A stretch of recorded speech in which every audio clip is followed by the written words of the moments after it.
Hello everyone. I'm glad to see you on my channel. The story I'm going to tell you today is pure.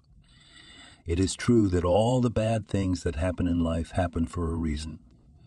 It is said that we can appreciate the good things, the things when they happen to us. I hope you enjoy this story.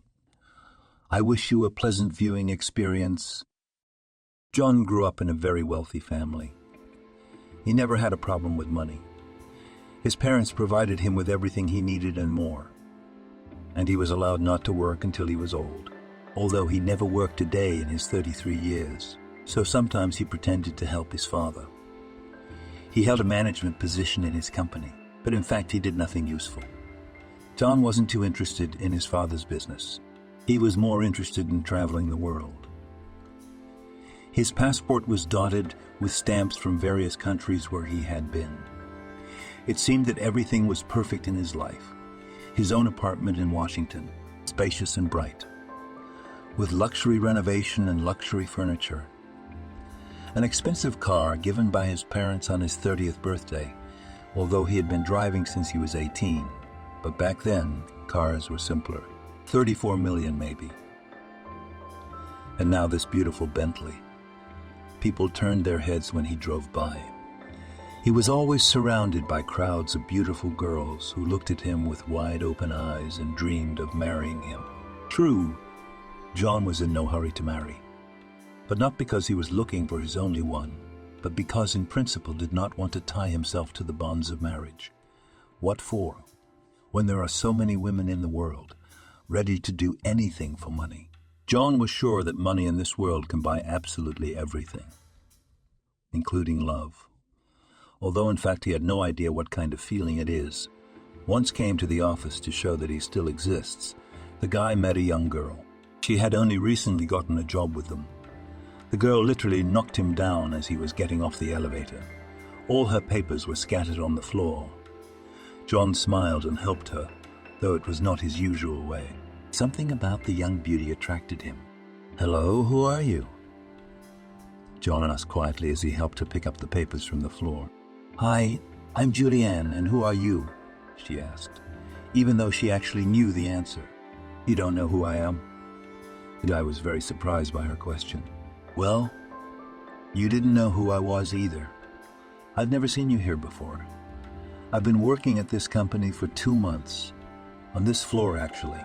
That's because the bosses don't have to sit in their offices every day," John added, somewhat wryly but calmly. "Oh, so you're Frank's son. I mean you. Excuse me."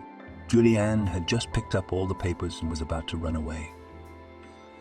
She was a neat girl by nature, but working here wasn't easy for her.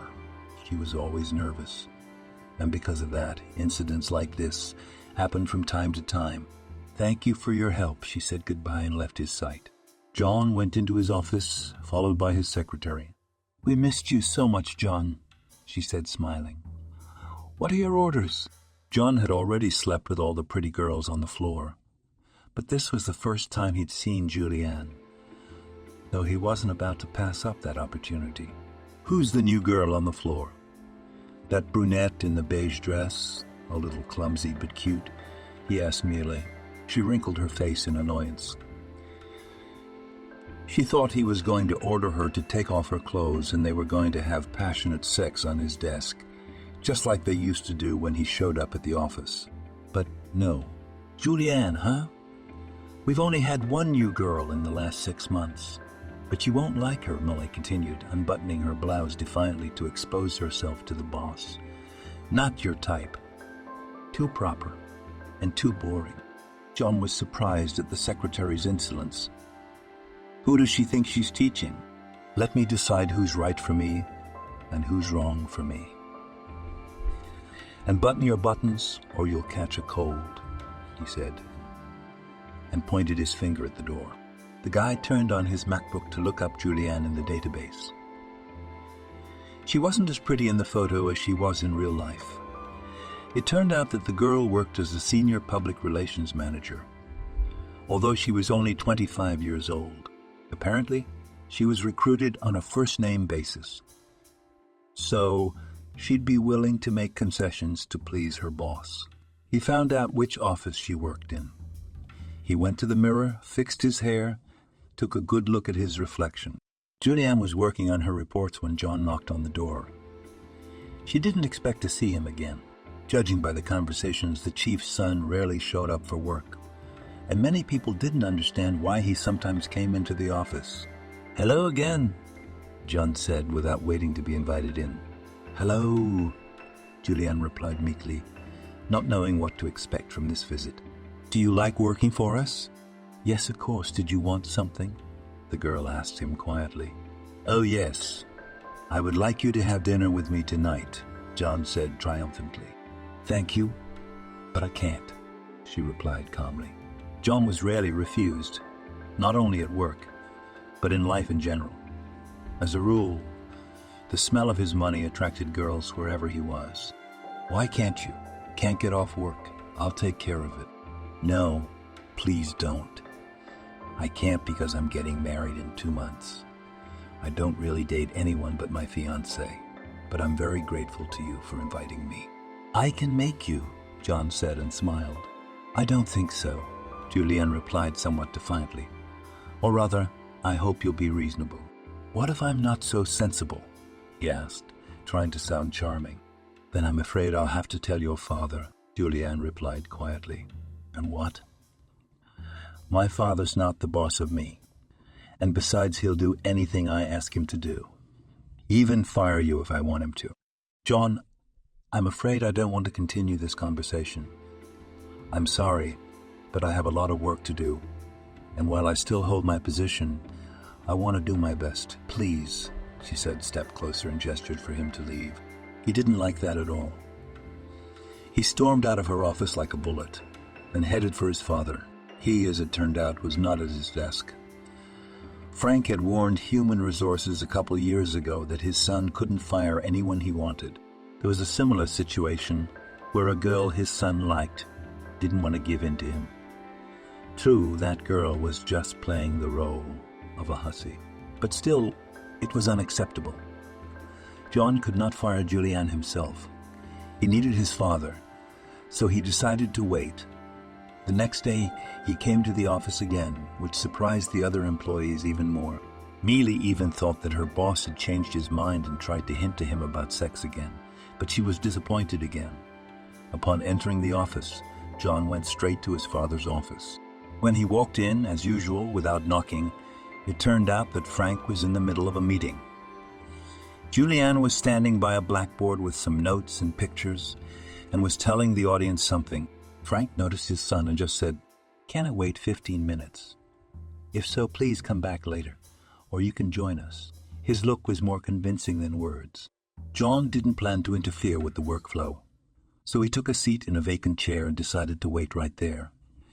Julianne was presenting the concept for a new fundraiser they were throwing to attract investors.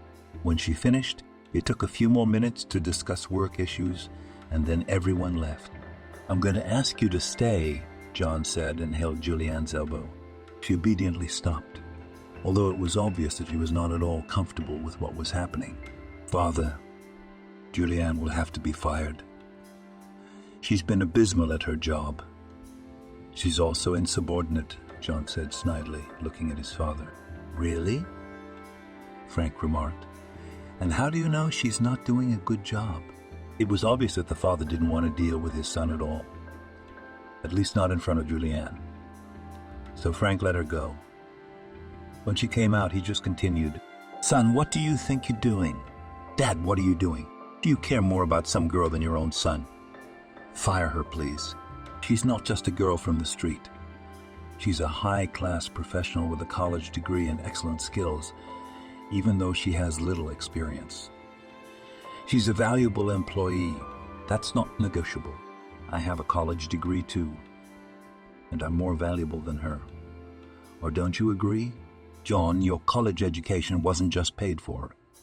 It was bought, and you have no interest in the company. What's wrong with Julianne?" "Guess what?" John said and smiled. "Have you been hitting on her?" Dad asked threateningly. "Don't even think about it.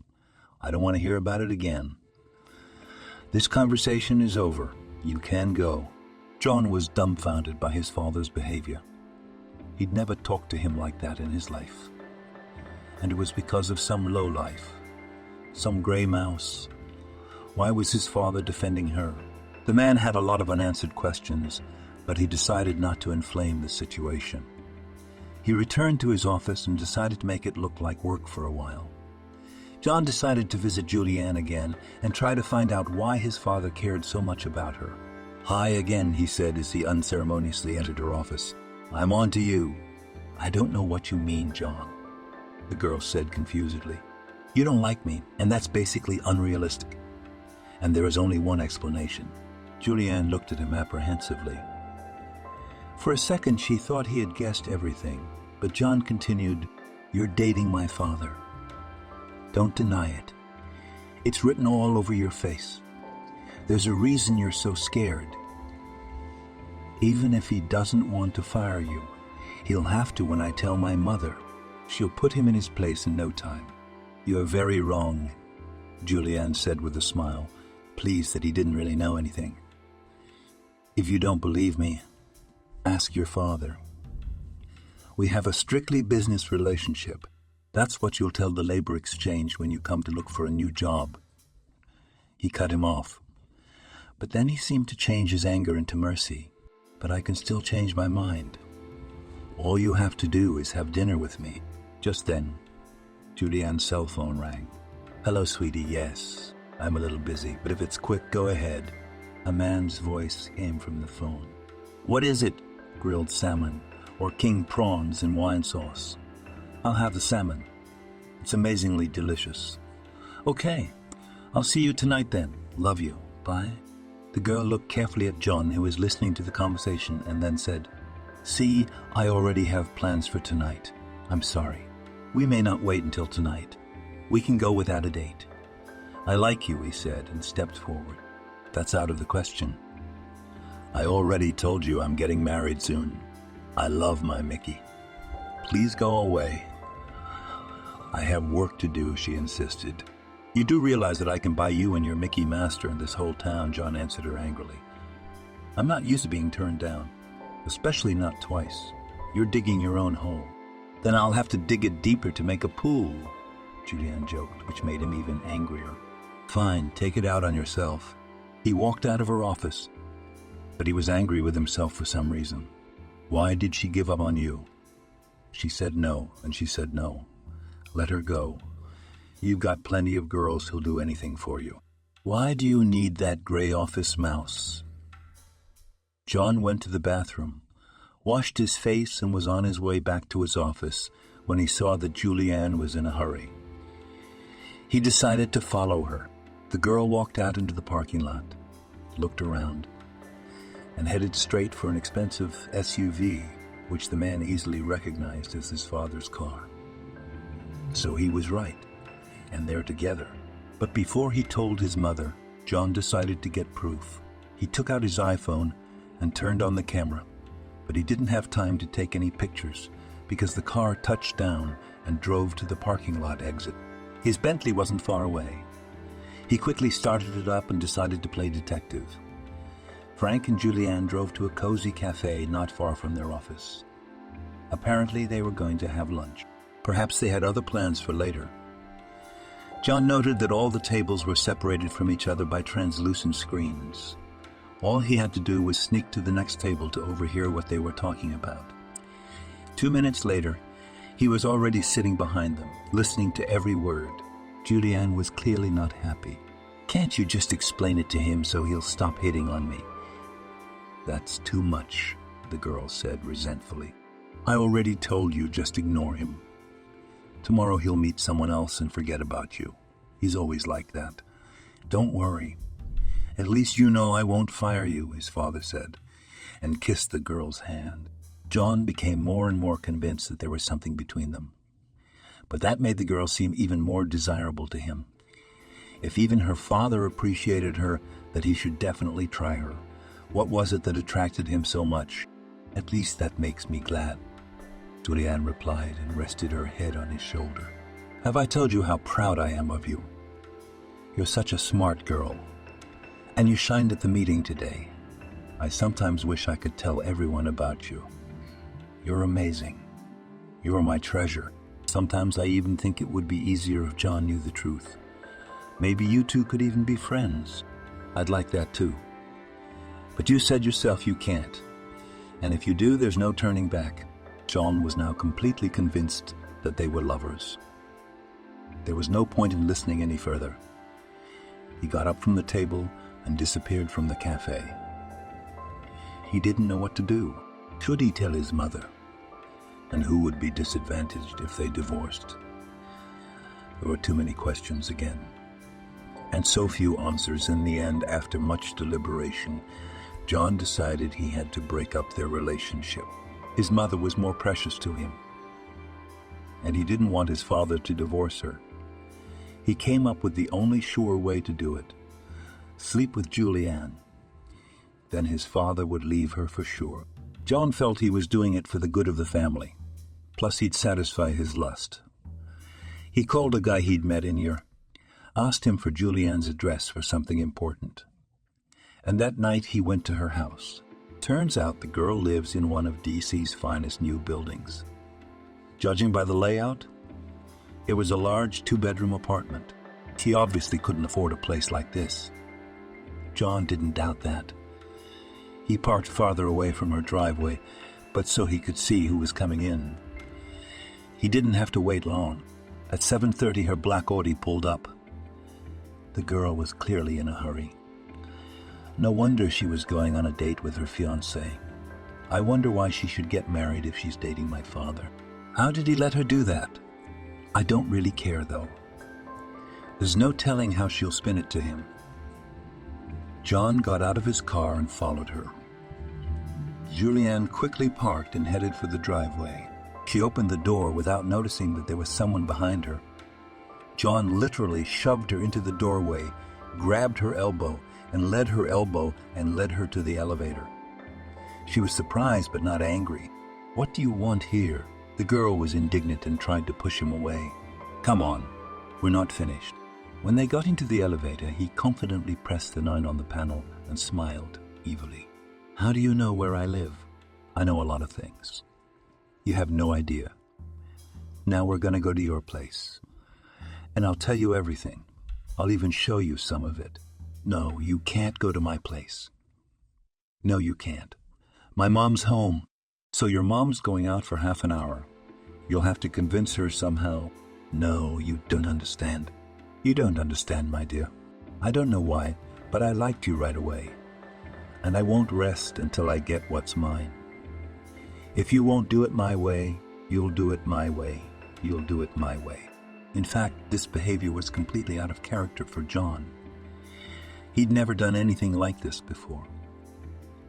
But at that moment, he was out of his mind. The elevator doors opened and John literally pushed Julianne out of it.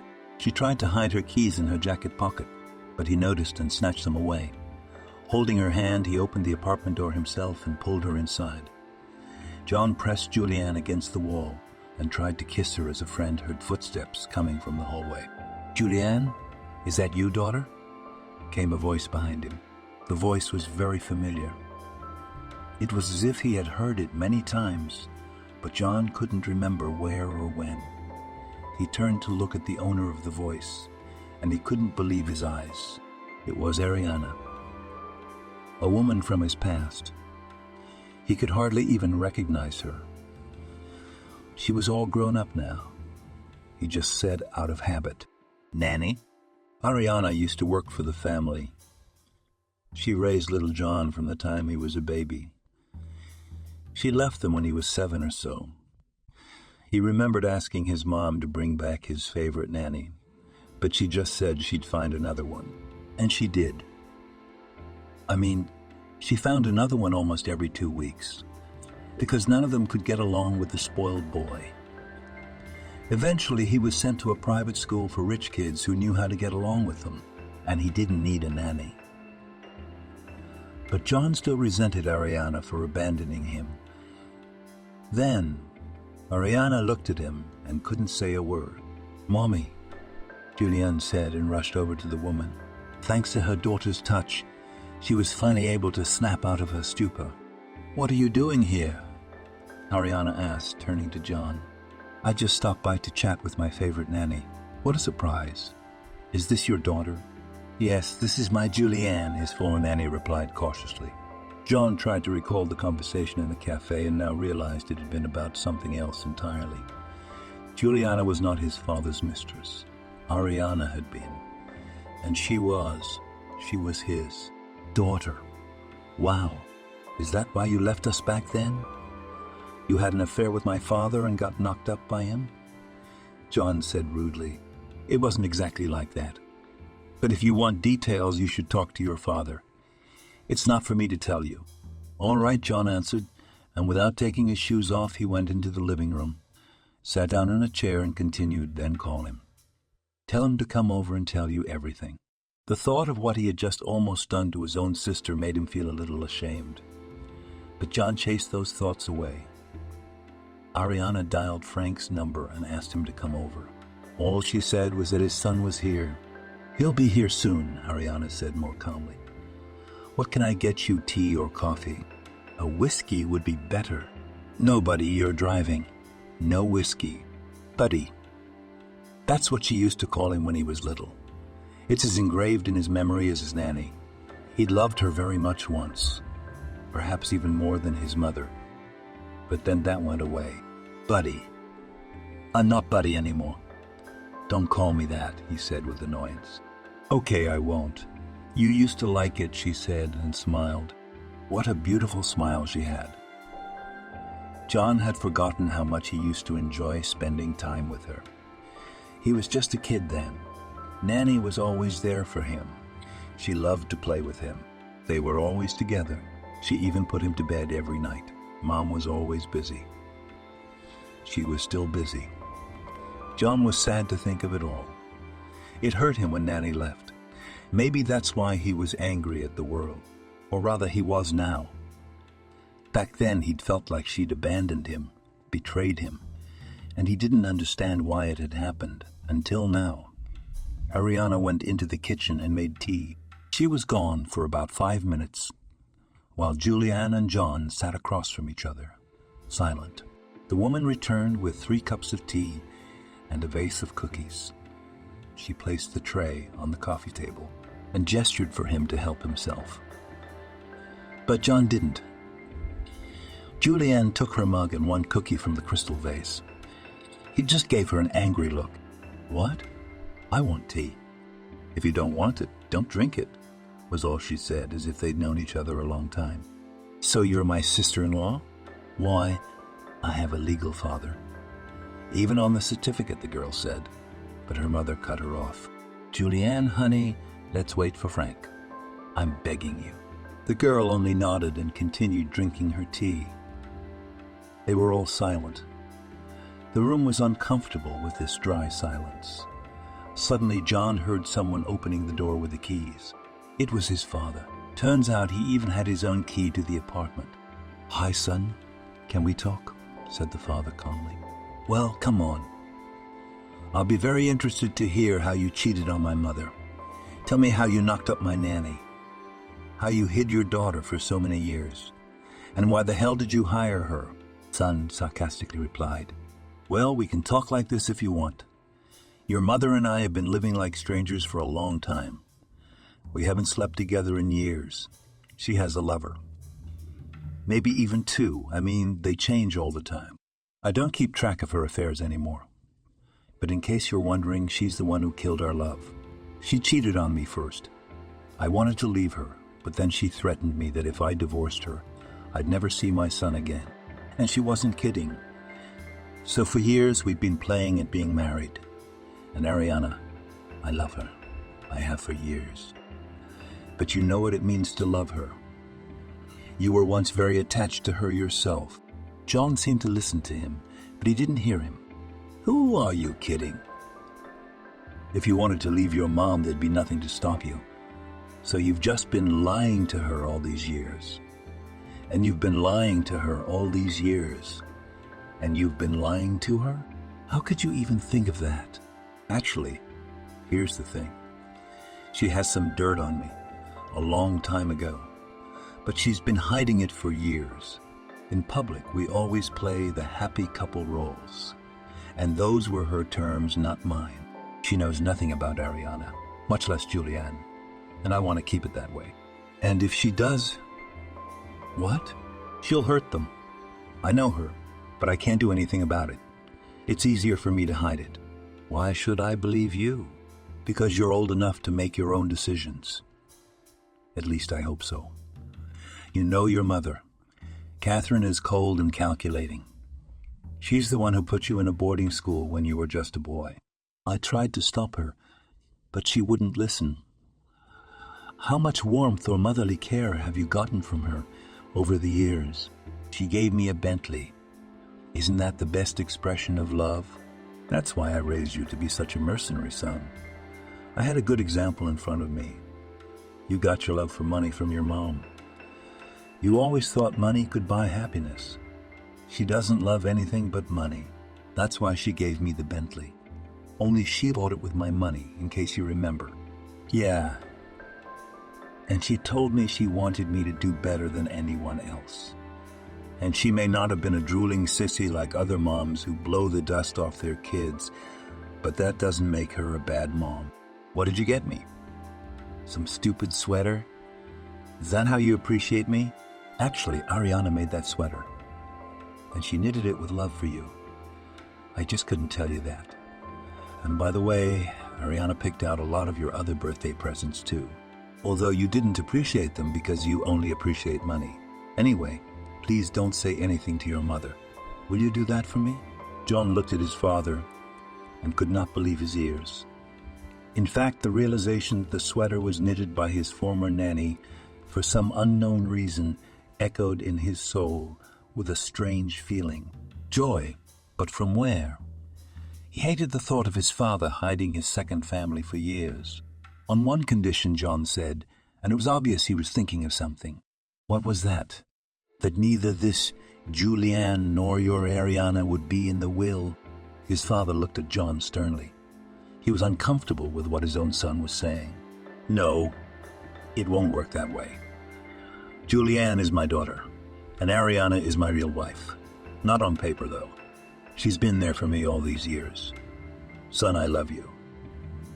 But your mother, she wouldn't have let us be together, even though I've been asking her for a divorce for years. I can tell you one thing for sure. If you tell her, I'll go to jail and everyone will be left with nothing, including you. So it's up to you. I'm willing to take responsibility for my actions. Are you? I'll decide what I'm ready for. John snapped at her, then jumped up from his chair and left the apartment. Ariana was upset. On the one hand, she was sorry for what had happened. On the other hand, she hadn't seen John in a very long time, except in pictures. He had grown up to be such a handsome and strong man. When John was little, she had adored him. When Ariana was only 18 years old, she got a job as a nanny for a rich family. She needed the money badly. She was a correspondence student, but she couldn't pay her tuition. Her parents left her to her grandmother a long time ago. The first months, she didn't even notice Frank, though he noticed her right away. He liked the young girl who looked after his son so tenderly and reverently. His wife, Catherine, was cold with his son, and in general, although she seemed wonderful when they first met, she didn't care about her own child, which was why there was room for a nanny in their home. Frank saw that with Ariana's arrival, his son was happier. Secretly, he wished it was his wife who was so kind and affectionate to their son. But with each passing year, it became clearer that she could not even be expected to do so. The initiator of the relationship between Ariana and Frank was he himself. She resisted for a long time. She didn't want to break up his family, but when she realized and saw with her own eyes that there was no family, she gave up, especially since she had long ago fallen in love with the boy's father. At first they loved each other secretly. There were many rooms in the house. You could hide in any of them. But when Ariana got pregnant, Frank made her quit her job. She didn't want to leave John. She missed him for a long time, but there was no choice. Frank put his beloved in a small apartment not far from their now former office. She lived there with her daughter for the first 5 years. He visited them whenever he could and helped them with money. For a few years they lived in a 3-bedroom apartment in a bedroom community far from the center. Frank was always very careful. He didn't want his wife to guess anything. When the company's income became many times higher, he bought Ariana a large, cozy apartment in a new building. Where his son visited today, Frank raised Julianne with love and tenderness. He made sure that she had a good education. He himself often liked to talk to her about adult topics, even when she was just a baby. He liked how bright and serious his daughter had been since childhood. At times like this, he regretted that he had been less involved with John. It was a bad idea to send him to a boarding school. But there was nothing he could do to change that. His son was old enough to ignore his parents and their interference in his life. When Julianne graduated, her father offered her a job at his company. She started out in the lowest position so as not to arouse the suspicion of others. But in time, she made it to the position that was meant for her in the first place. Ariana loved Frank all these years, and he loved her. She was his outlet, his soulmate. In her arms, he always found tenderness and support. Like many other wealthy people, Frank started his business not the most honest way, although there was nothing criminal. His wife found out about everything even before the wedding. She had evidence that could compromise his entire business. So he had to fulfill all her wishes. In secret, Frank hoped that Catherine would meet another man, fall in love, and leave him. But over the years, he realized that it was a foolish hope. His wife, in principle, could not love anyone. She was only interested in money and sex. And for her own pleasure, she would occasionally have lovers, but then left them without regret. Catherine grew up in a family of metropolitan marginalized. Her parents didn't just adore her. They laid everything they had at her feet, and in return laid on her all their dreams, which she was bound to realize. Married, the daughter stopped communicating with her parents from the word completely. She considered them unworthy and pathetic. Pride was more precious to her than anything else, even money. She was so proud of herself when she was able to get a rich Pinocchio in the person of Frank, which greatly increased her social status in the eyes of the public. And she didn't want to lose him for any reason. Ariana herself had been working as a psychologist for many years. She had her own office in an office building not far from their home. She didn't have many clients, but she was valued for her ability to listen and help people. It was clear that money was not the most important issue for her, so sometimes she helped young women for nothing. In secret, even from her husband, a couple of years ago, she created a fake Instagram page and subscribed to John under an assumed name. She was curious about his life now, but it was impossible to see him. She curiously looked at all the photos he posted on his page. She always liked them, and sometimes even commented on them. A couple of times John even liked her comments, and she was insanely pleased. The woman realized that she was being silly, but she couldn't deny herself this little joy.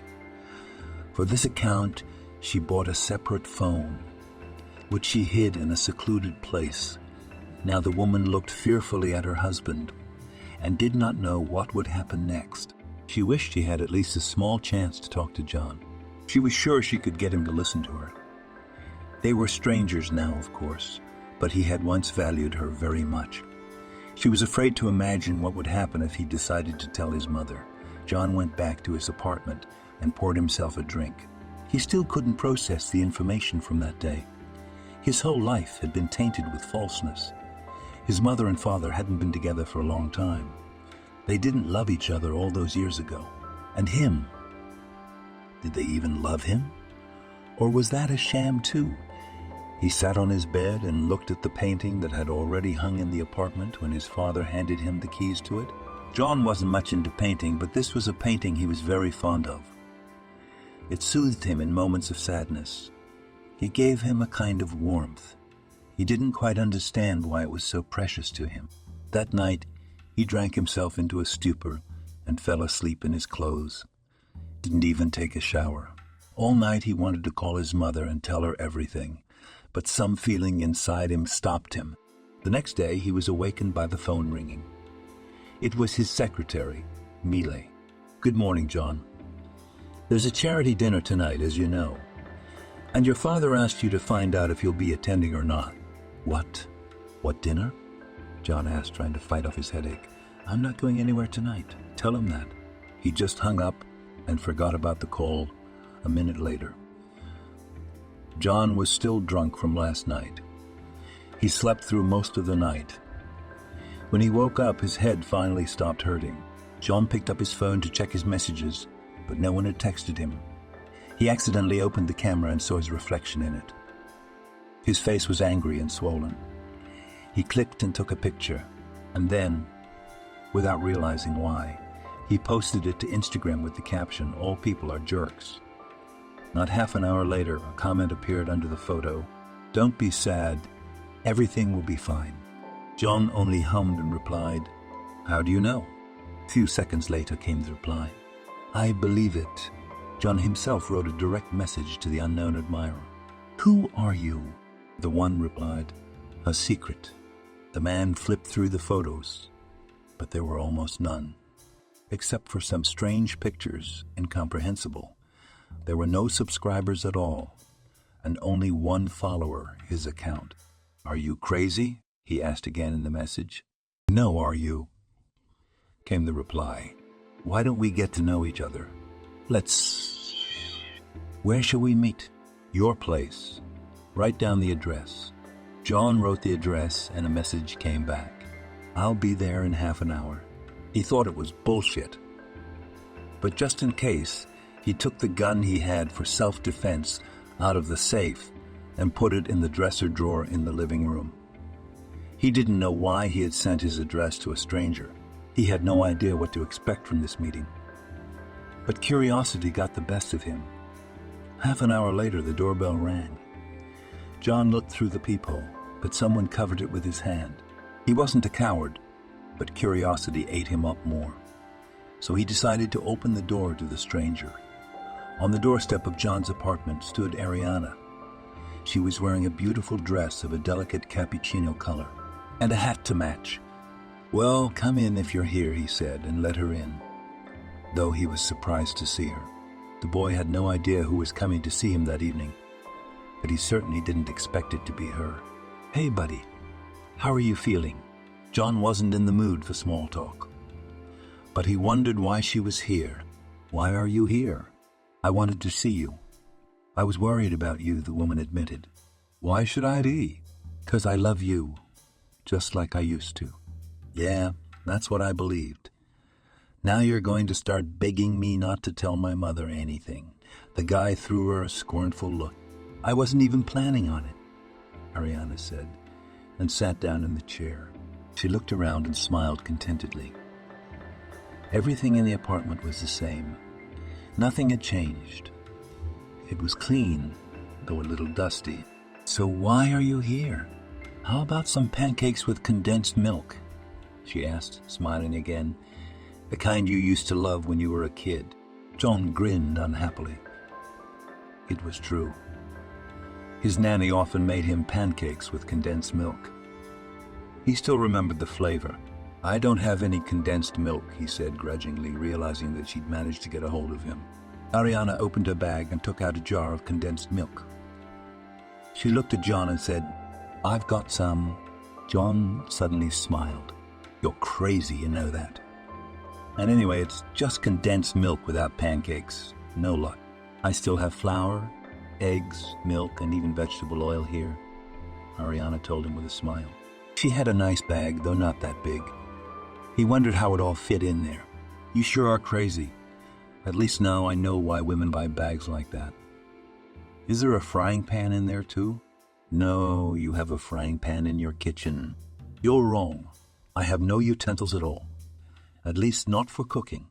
The woman looked at him surprised and only mysteriously said, "Actually, you do." "How do you know?" he asked, a little surprised. "Come on, I'll show you," Ariana replied and walked confidently into the kitchen. She went to the work table, gently pressed the side panel with her finger, and it opened. John stared and couldn't believe his eyes. Inside was a pile of all sorts of things, pots, pans, bowls. Where did they come from? I always thought it was just a table.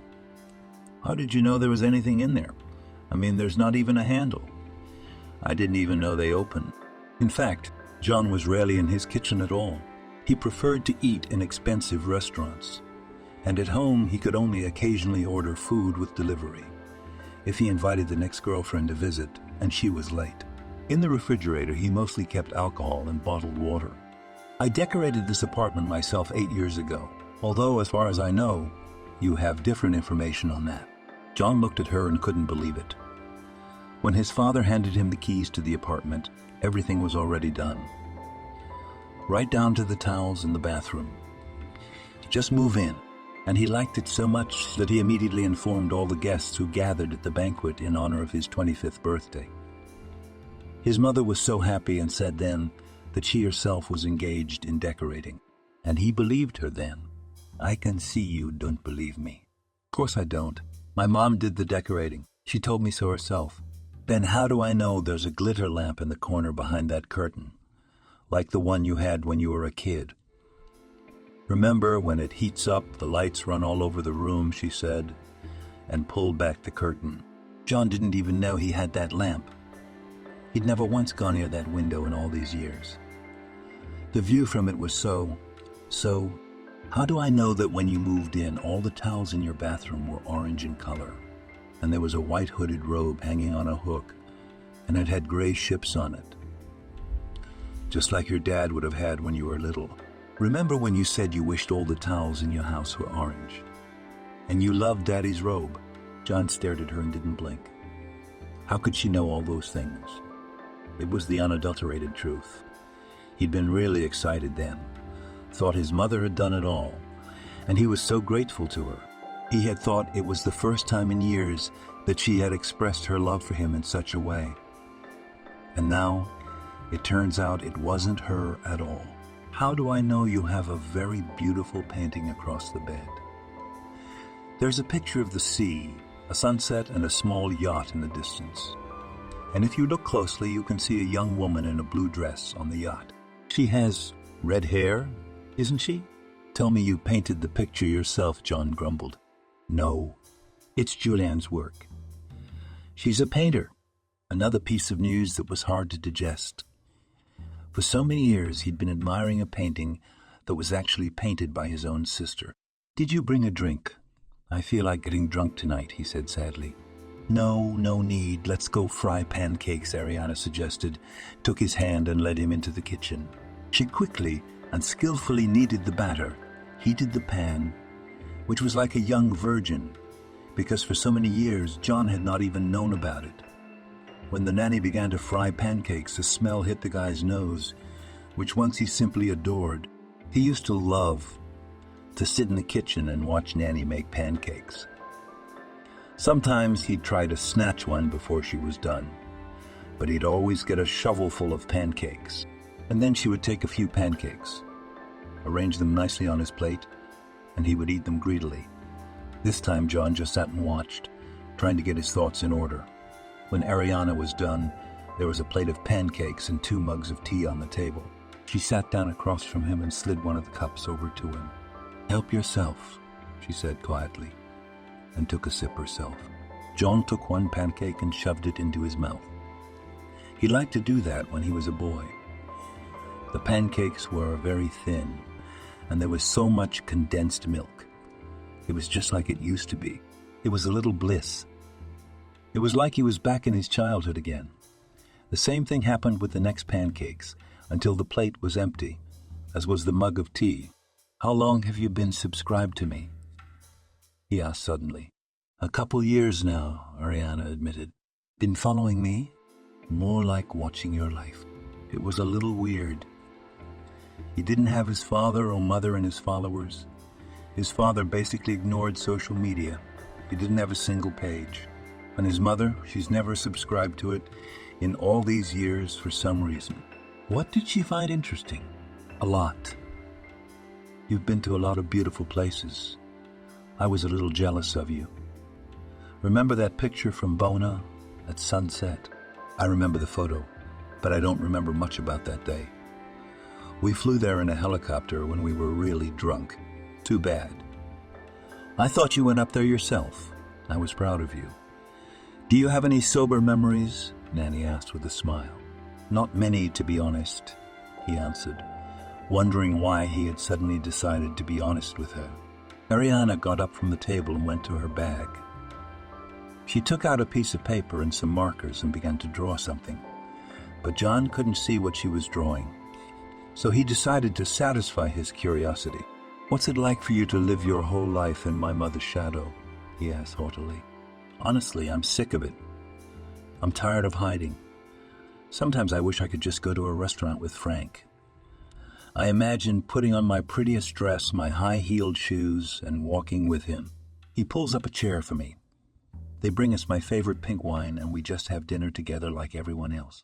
She told it so sadly that John felt sorry for her for a second. Her whole life was a secret. She and her father never went on vacation together. He didn't even always spend the night at her apartment. That's probably not every woman's dream. What are you drawing there? The boy asked unhappily. Your life, she said quietly and showed the sheet. She drew it into many small squares, and in each one she put a number from 1 to 100. It was amazing how she could do it all so quickly. Some squares were colored in with red marker and others with blue, but only a small fraction were left uncolored. What the hell is this nonsense? Look, the red is the years you've already lived, that you barely remember. In blue are the squares that are considered to be the age of survivorship. Starting at age 70, it is considered that at this time people are just living out their life, but can no longer seriously change it. And the white squares are what you have left to live, that is, the years when you can seriously change your life. There's not that many of them. See? Imagine if they all turn red and you still don't have any moments you really want to remember. What are you, a psychologist now? Actually, yes, look, he said and pointed to the square with the number 35. In this square you could meet your future wife, and in the next one you could get married, and in 2 more squares you would have a little girl, and you would name her Mabel. What? John laughed. I would never in my life have named my daughter such a stupid name. Mine would be Snezhana or Christina, but definitely not Tonya. Okay, let it be Christina.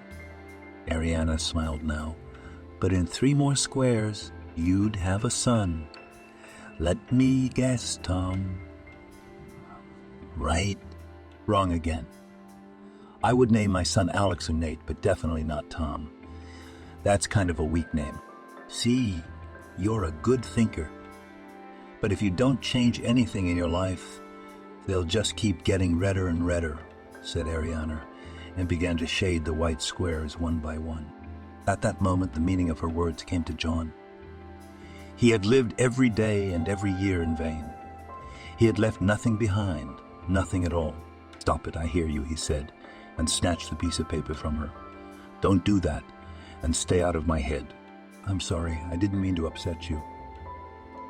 It's all your Instagram. I've been watching you slowly burn through your life all this time. I wanted so much to tell you that you have other options. You can be a husband. You can be a father. You can have children. But you're just living, and life is passing you by. So many people envy you, but they don't even realize that they're the ones to envy. Don't feel sorry for me. John got angry. I don't feel sorry for you. No offense, please. Can I see that painting again? I've missed it so much. John nodded and she went into his bedroom, and the boy followed her for some reason. How old was she when she painted it? 15, Nanny answered thoughtfully. It's one of her best paintings. Your father always adored it.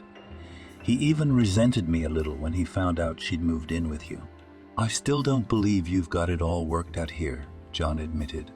Ariana squatted down beside the bed and began fumbling underneath it with her hand. After a moment, she pulled out a piece of embroidered cloth. You know what this is? It's an amulet. My grandmother made it for me when I was little. She said it would protect me from bad people. I left it here to keep you safe, she said, tears glistening traitorously in her eyes. No more proof was needed. John now definitely believed that she had created an impeccable coziness in the apartment he'd lived in for so many years, and he hadn't even realized it. Okay, I should probably get going. Your father will be back soon. Ariana headed for the exit, and John followed her out. Can I ask you something? She asked sadly. Ask. A hug, she said, and smiled. John remembered again how much he'd loved cuddling with his nanny when he was little. And she had loved it a lot, too. He walked over to her and hugged her tightly. And it was so strange. She used to be big and he was small.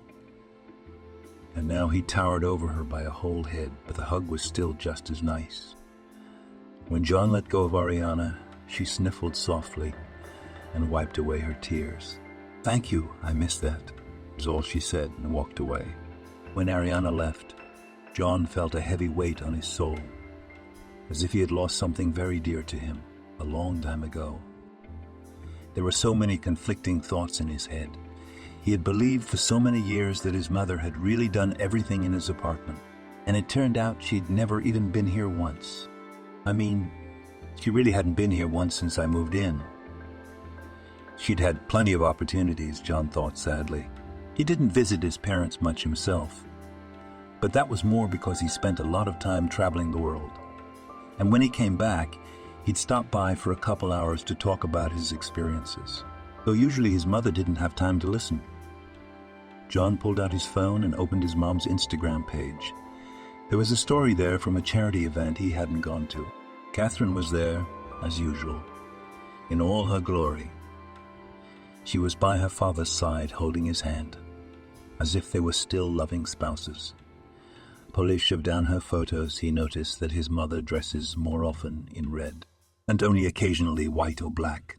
There are no other shades in her closet. In all the pictures she smiles, but her eyes remain cold. It was the same in life. It was the same in life.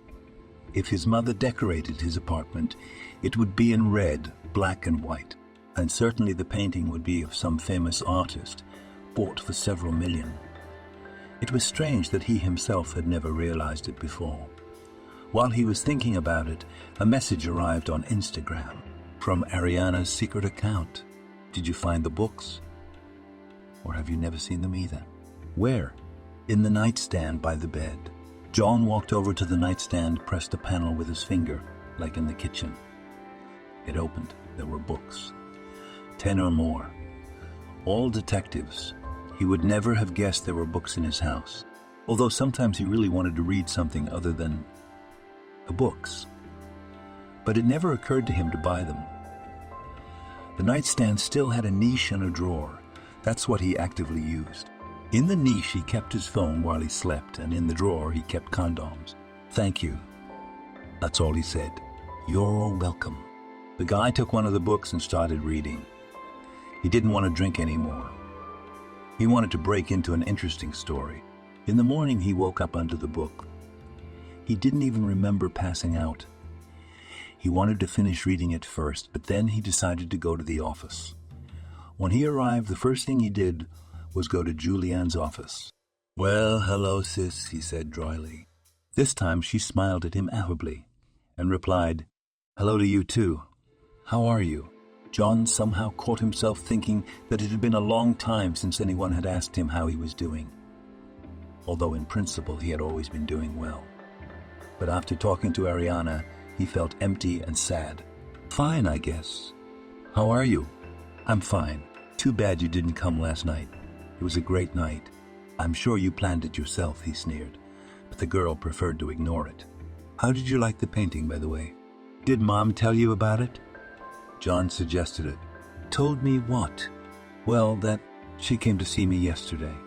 Julianne stood up from her chair. She didn't know what he was talking about. What do you mean she came to see you? Why? At that moment, John realized he'd said too much. It turned out that the nanny hadn't told anyone about her visit to him. Yeah, she just stopped by for a second. She was worried, I guess. I really liked the painting, by the way. I've liked it for a long time. Can you show me the others sometime? He managed to change the subject. Yeah, why not?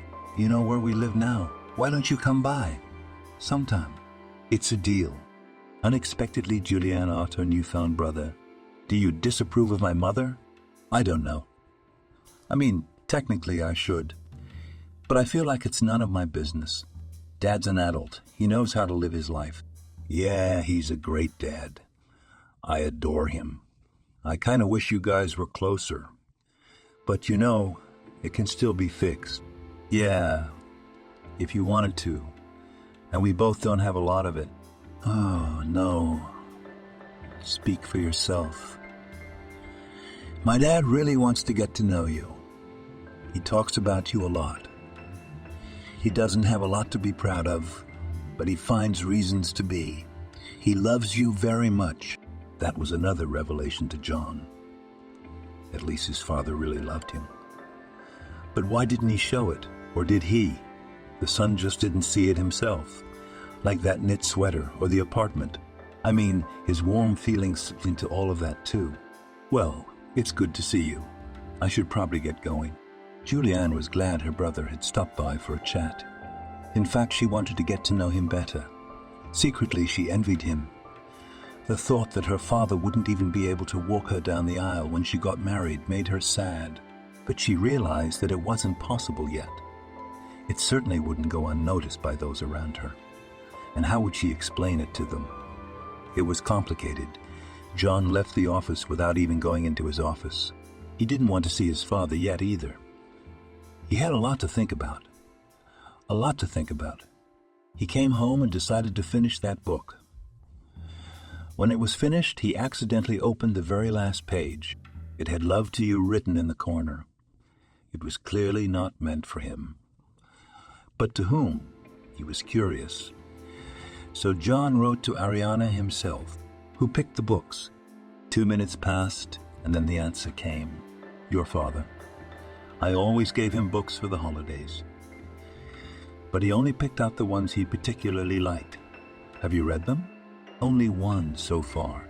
It was really interesting. It was also somehow nice to know that his father had chosen the ones he thought were best. Somewhere inside John was still a little boy, resentful of his parents for not paying attention to him as a child. He had hidden it deep inside for a long time, trying to forget and not remember. But now it was especially hard. After finishing one book, John took out the next. He spent several days reading. He hardly ever left the house. Occasionally he'd order takeout food so he wouldn't starve to death. No one called or wrote to him all those days. I wonder where they all disappeared to, he thought to his friends. And then it occurred to him that he was always the first to write or call them, calling them to hang out. And then the party would start. When the books in the nightstand were finished, or rather were read from cover to cover, it seemed to John that he had become a different person. Almost a week without alcohol, and other pleasures had done him good. His head had cleared. His nerves had calmed down. Now he suddenly noticed that he was looking at Ariana and his father's situation a little differently. He even felt sorry for both of them, having had to hide for so long. But could the mother really hurt the father? He wanted to find out. He dialed Catherine's number to warn her that he was coming to visit. But she didn't pick up, so he decided to go to her anyway. When John drove up to their large country house, there was no one there to greet him. There was no security guard, no gardener, no butler. It was about 6 o'clock in the evening. He wondered why she had disbanded everyone who worked in the house. John knew all the passwords, so he had no trouble opening the gate and entering the house. Mom was nowhere to be seen, but there was music coming from upstairs. He followed the sounds, even though he knew he'd better turn around and drive back home. When John got to the 3rd floor, the music was already quite loud. There was laughter and voices coming from the far bedroom. He entered the room and saw his mother in the company of a stranger. "Hi, Mom, having fun?" John asked contemptuously and turned away so that she could clean herself up. She jumped up in surprise, quickly threw on a robe and took a defensive position. In his 50s with a tail, Catherine looked beautiful. But it was no surprise to anyone because she spent so much money on aesthetic medicine and plastic surgery. Once she promised herself that she would remain young and beautiful as long as the money. "What are you doing here? I'll explain everything to you," she said, and dragged him by the hand out of the room.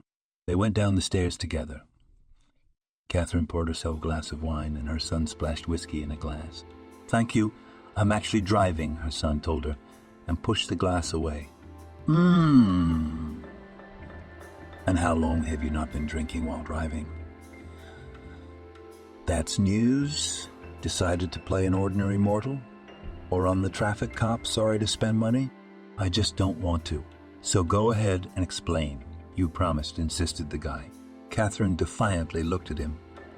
"No more defense, only offensive. And what? You still thought that your parents live happily married? I'm sorry to disappoint you, but that hasn't been the case for a long time." It wasn't what she said that bothered John, because he already knew the truth. It was the way she said it, like their family was worthless. There was so much contempt in every word she said. At that moment, he'd already made up his mind. "I'd already figured it out. I just came to talk to you about it. Do you know that your father has another woman?"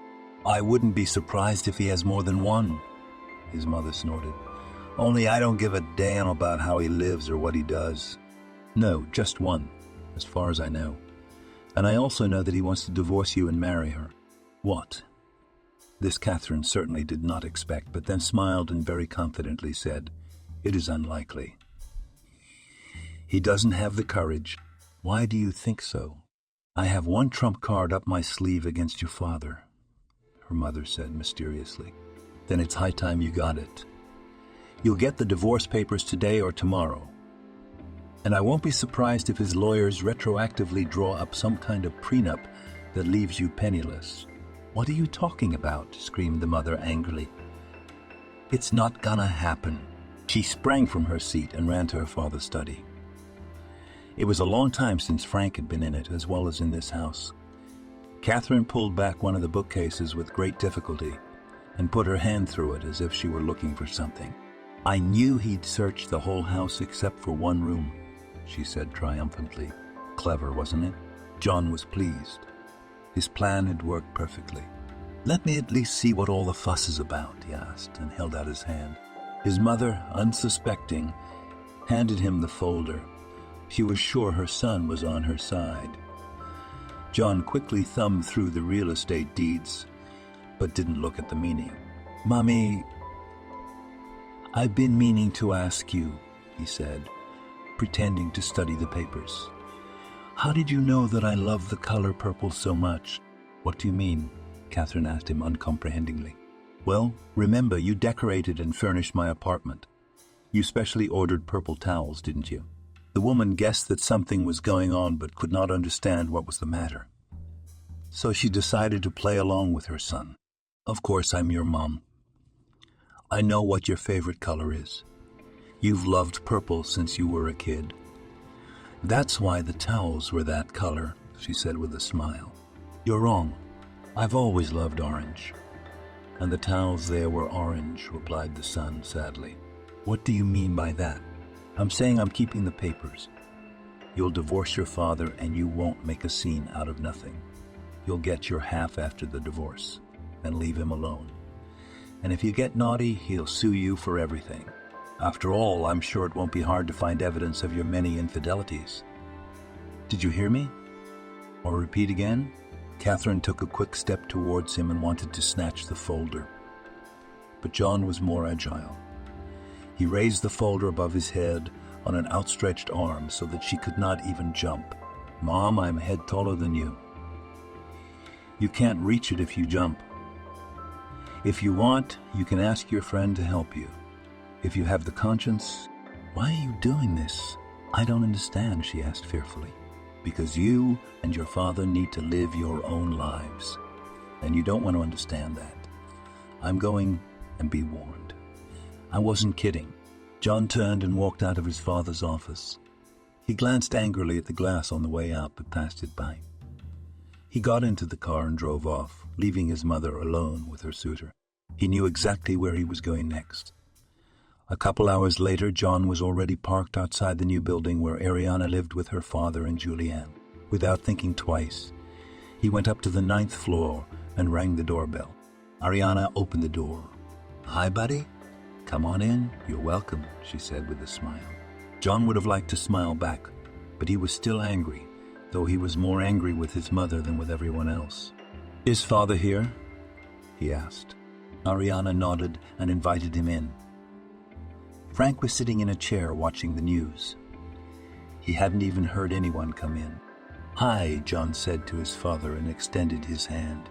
His father shook it and said hello too. "What are you doing here, son? Something wrong?" Frank looked at John carefully. He noticed that his son was not in the mood. His attention was drawn to the folder he was clutching to his jacket. He thought he'd seen it somewhere before. "It's happened." "Brought you a wedding present," John said calmly and somewhat coldly. "What? What wedding? What do you mean?" "For you and Ariana," the son replied, and handed his father a folder. Frank opened it and looked at the documents. He couldn't believe his eyes. "Where did you get these? Did your mother give them to you?" "No. It was a little tricky. But she promised she'd give you a divorce. And she wouldn't show off too much," the son said cheerfully. The father even stood up from his chair in surprise. He had never hoped that he would ever see this folder and its contents again. "Wow," was all he could say. Frank walked over to John and gave him a hug. "Thank you, son. It's a wonderful gift." Ariana stood behind him and sobbed softly. She too couldn't believe that now they could finally be married. She'd been dreaming about it for years. "Come on, Dad. I get it. It had to be done. But Mom would never have given you the papers herself.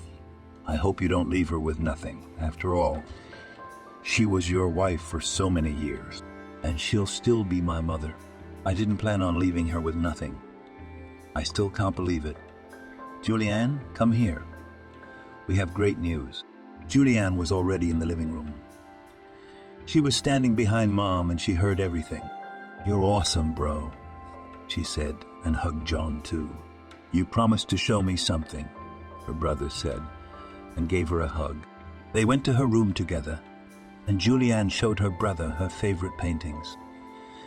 She even gave a couple of them away. One of them had a beautiful girl with blonde hair painted on it, but her sister wouldn't admit who it was. A couple days later, Ariana stood in the bedroom near the mirror and looked at her reflection. She was wearing her favorite dress that she had longed to wear on a real date with Frank. Tonight they were to have dinner together at her favorite restaurant. She'd only gone there alone before, or with Julianne. But tonight, all her dreams were going to come true. She had dreamed of this day for so long, and she was so grateful to John for his help. The divorce wasn't the easiest. Catherine hired lawyers to get the most out of her husband. He had no problem giving her the house she lived in, and several other properties abroad. He with difficulty managed to agree with his almost ex-wife so that she did not claim his business. But in the end, everyone was satisfied. As soon as Frank divorced, immediately took Ariana to the registry office to apply. They were married a week later. They did not have to wait a whole month, because for money you can solve some small difficulties. They played a wonderful wedding, to which they invited only their children and the best friends. Ariana stood near the wedding arch and looked at it. It was decorated with snow-white roses and orchids. John looked at her and couldn't look away. He still loved his former nanny, who was able to replace his mother, even if only for a short time. "Are all your dreams coming true now?" he asked quietly, coming up behind her. Ariana turned to him and smiled. She took his hands and said, "It's all only because of you, buddy. It's only because of you." "Wrong. It's all because of you. Thank you for coming back into my life again. I've learned a lot. I think I'll try to make better use of the remaining white squares on that paper." "You do that, sweetie. Money can't buy happiness. I believe that everything will be fine. I promise, but please don't disappear again." When it was time for Julianne to get married, Frank himself took her down the aisle. The girl looked beautiful in her wedding dress. and madly happy to have the whole family together. The celebration was decided to arrange on the seashore, as the young bride dreamed. By that time, John had already managed to get acquainted with her fiancé, Mickey, who worked as a chef in one of the best establishments in Washington. The guy was quite ambitious.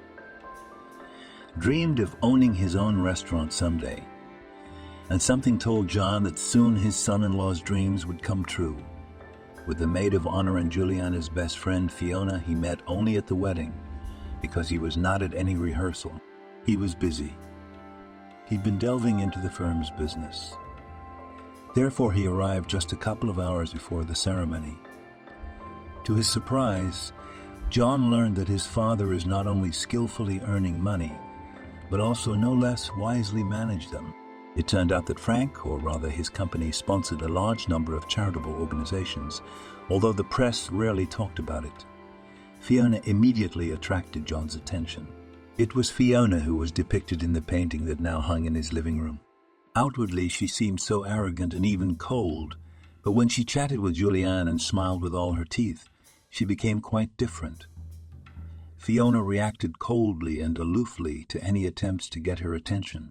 Perhaps she thought it was a bad idea to date her friend's brother. John didn't like the fact that she didn't notice him, but it made him more and more interested. He'd been courting the girl for weeks before he'd gotten the kiss he wanted, or rather, almost stalked her. But that was the details. Her impregnability could envy even the Great Wall of China. After 6 months of relations, John realized that he wanted more. So he proposed to Vasilina. She accepted, though not immediately. It seemed that she even liked to torture her beloved refusals and reflections. When they decided to get married, his mother Catherine never came to their wedding. But she didn't need her there, because her father and Ariana were there. Thank you for watching this video to the end. Subscribe to the channel. Like it, write comments if you like the story, and see you on the channel.